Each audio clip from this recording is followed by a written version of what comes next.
मागच्या व्हिडिओमध्ये आपण ऑक्झिलरी इक्वेशन पाहिलं होतं.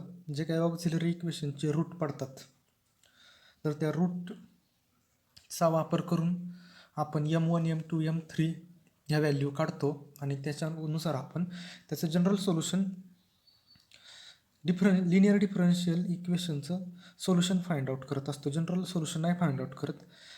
म्हणजेच ते इक्वेशन असतं ते φd × y = 0. म्हणजेच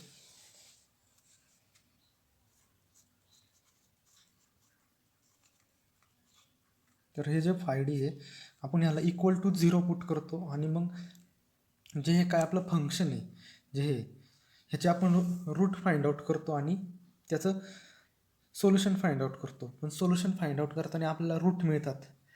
जर ती क्युबिक पॉलिनॉमियल असेल किंवा हायेस्ट डिग्री त्याची 4th असेल आणि त्या पॉलिनॉमियलचे आपण रूट फाइंड आउट केले तर त्याचे 4 रूट पाडणार, क्वाड्रॅटिकचे 2 आणि जे काही 5th हायेस्ट डिग्री असली की त्याचे 5 रूट पडतात, हे आपल्याला माहिती आहे. मग जर हे जे पडलेले रूट आहेत त्याच्यामध्ये जर काही रूट जर समान काहीची व्हॅल्यू जर सेम येत असेल किंवा काही इमॅजिनरी रूट तयार होत असतील, कॉम्प्लेक्स रूट तयार होत असेल, परत ते कॉम्प्लेक्स रूट आहेत ते पण रिपीटेड होत असेल, तर अशा वेळेस जे काही आपण सोल्युशन फाइंड आउट करणार आहे की रिपीटेड किंवा मल्टिपल रूट्सचं, तर त्यांच्यासाठी काय कंडिशन असतात, तर त्याच्या ज्या काही केसेस आहेत त्या आपण ह्या व्हिडिओमध्ये पाहणार आहे. तर आपल्याला जनरल सोल्युशनमध्ये जर समजा रिअल नंबर येत असतील, म्हणजे रिअल आणि डिफरंट रूट असेल, तर आपल्याला त्याचं सोल्युशन माहिती आहे काय असते. y = c1 e⁻m1x + c2 e⁻m2x + up to cn × e⁻mn(x). हे m1 m2 up to mn हे जे काय ते त्या पॉलिनॉमियलचे रूट आहेत आणि आपण त्याचं जनरल सोल्युशन फाइंड आउट केलेलं आहे. म्हणजे जे काही इंटिग्रल फॅक्टर आपण जो घेतो त्याच्यानुसार हे c1 × e⁻m1x हे आपल्याला इक्वेशन आहे मिळलेलं आहे. तर ही झाली पहिली केस, म्हणजे डिफरंट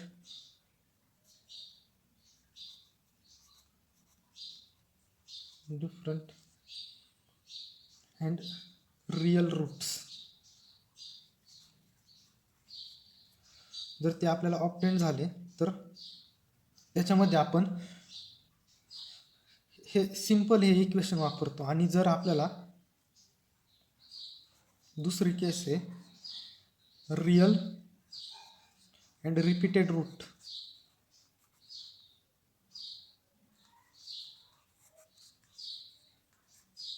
किंवा मल्टिपल रूट असतील, तर त्यावेळेस काय करायचं, तर आपलं जे काही समजा जर 2 रूट आहेत त्याच्यापैकी मी m1 घेतला तर तो माझा m1 आहे तो रिपीट होतोय, तर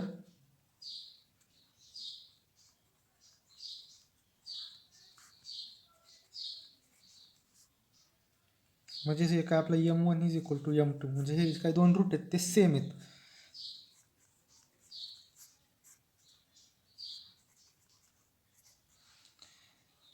आणि हा जो काही c1 + c2 आहे, आपण याला c' म्हणलं तर e⁻m1x मिळलं.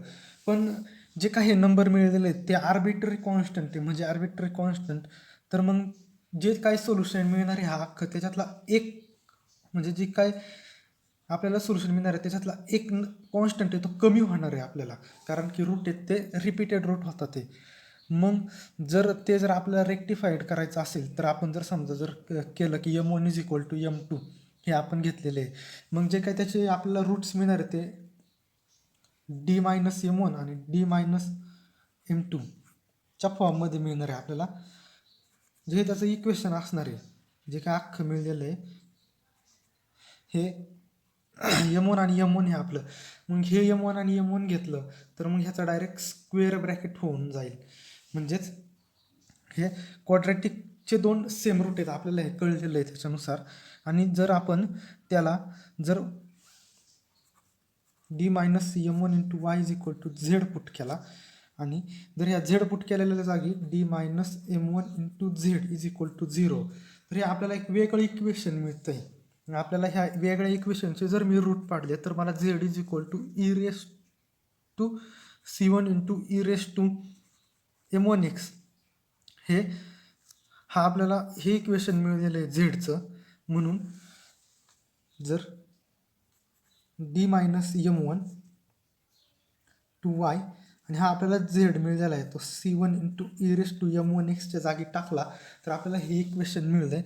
आणि मग हे इक्वेशनचं जर आपल्याला जर ह्याचं इक्वेशन फाइंड आउट करायचं असेल तर आपल्याला माहिती आहे आपण काय करतो, इंटिग्रल फॅक्टर फाइंड आउट करतो. आणि इंटिग्रल फॅक्टर असं फाइंड आउट करतो IF is equal to e⁻M1 dx. म्हणजे आपल्याला M1 हा कॉन्स्टंट हा जर बाहेर काढला तर e⁻M1x हा आपल्याला इंटिग्रल फॅक्टर मिळालेला आहे. आणि मग इंटिग्रल फॅक्टर मिळाला तर जनरल सोल्युशन असं असतं y into integral factor is equal to integration of the C1 into e⁻M1x into integral factor plus constant. म्हणजे आपल्याला हे जनरल सोल्युशन माहिती आहे.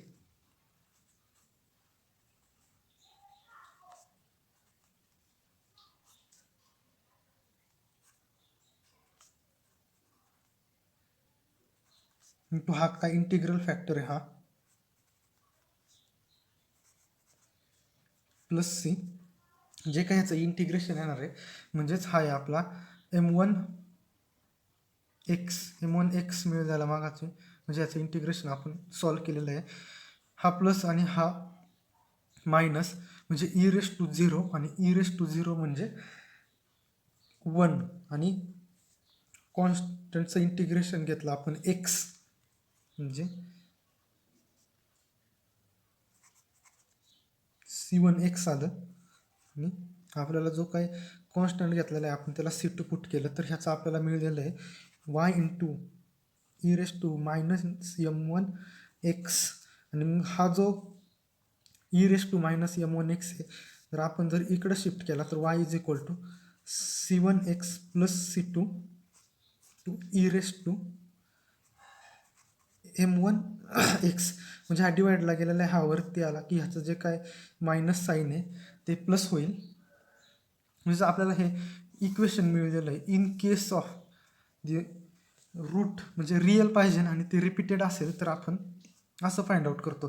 जर आपल्याला 3 रूट जर रिपीटेड मिळत असतील तर आपण काय करतो, C1x² plus C2x plus C3 हे एका ब्रॅकेटमध्ये आणि त्याला ई इंटू जो काही रूट रिपीटेड होत असेल, समजा जर M1 रिपीटेड होत असेल तर M1 इंटू एक्स हा लिहितो आपण. म्हणजेच त्याचं जे काय आपल्याला जनरल फॉर्म आहे म्हणजे रूट जर रिअल आणि रिपीटेड रूट असेल तर मग जी काय आपल्याला माहिती आहे एक त्याच्यातली टर्म आहे ती कमी होणार आहे कॉन्स्टंटची. म्हणून त्याचा जनरल फॉर्म देतो मी तुम्हाला लिहून y is equal to C1 x⁻n−1 plus C2 x⁻n−2 plus up to Cn−1 into x plus Cn into e⁻M1x.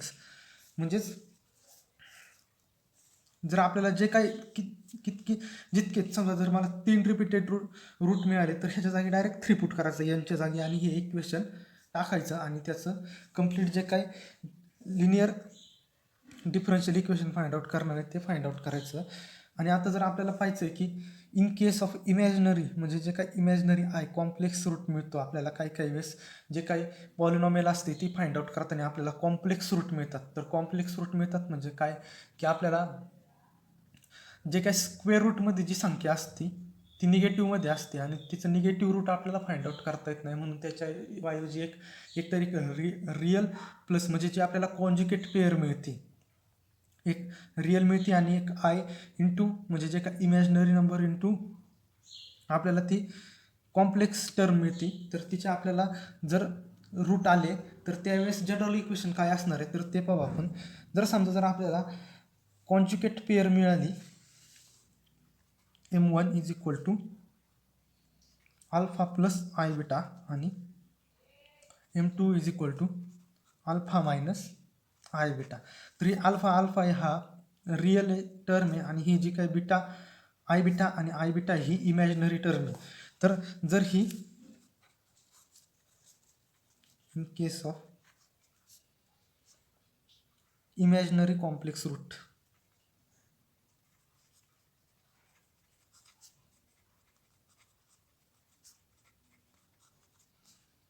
He conjugate pair मिळालेली आहे. मग आपल्याला y is equal to a into E raise to alpha plus i beta into X plus b into E raise to alpha minus I beta into X. तर E raise to alpha आपण common घेतला, अल्फा X common घेतला आपण, हे एक सगळे bracket multiply करून, आणि आपल्याला एका ब्रॅकेटमध्ये मिळालं A into E raise to i beta x plus B into E raise to minus I beta x. तर आय बीटा एक्स युलर फॉर्म्युलानुसार आपल्याला एक्सपांड करता येतो कॉस थिटा आणि साइन थिटाच्या मध्ये. म्हणजेच आपल्याला y is equal to E raise to alpha x in bracket A cos beta x plus i sine beta x, आणि हा मायनस साईनवाला B into cos beta x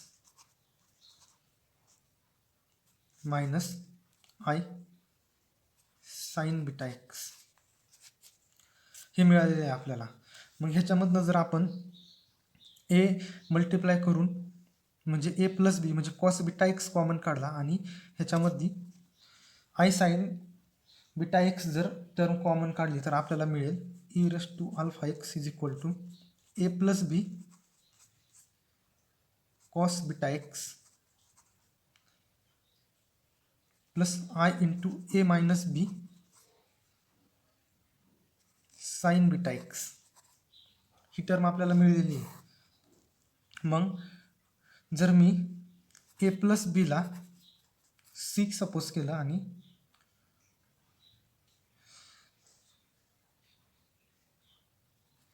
C1 suppose केला आणि ए मायनस बी इंटू आयला जर C2 सपोज केलं आणि जो काय C1 मग आपल्याला C1 म्हणजेच y into y is equal to E raise to alpha X into C1 cos beta x plus C2 sine beta X हे मिळालेलं आहे. मग ह्याला जर मी जर C1ला जर सी कॉस थिटा आणि C2ला minus sine theta into C put केला तर जो काय सी कॉमन काढता येईल आपल्याला आणि त्याच्यानुसार E raise to alpha x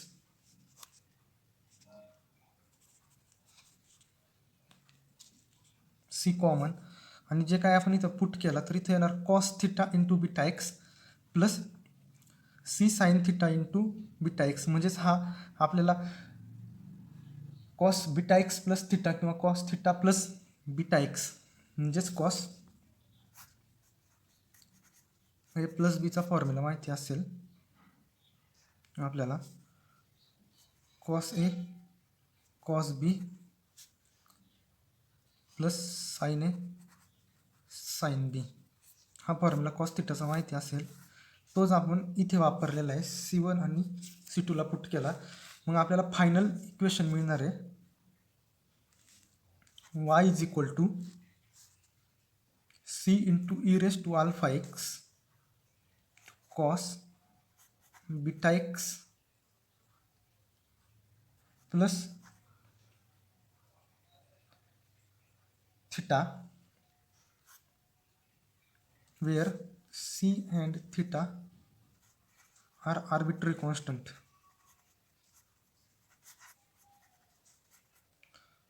तर हे झालेलं आहे की in case of real different root हे झालं. In case of real and repeated root म्हणजे त्याचं जे काही जनरल इक्वेशन आहे ते मिळालं म्हणजे इक्वेशन मिळालं आणि इमॅजिनरी रूट मिळाले तर आपल्याला हे इक्वेशन मिळतं.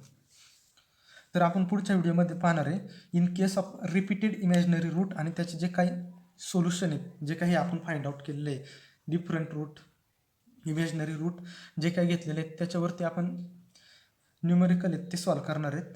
जर काही डाऊट असेल तर कमेंट करा.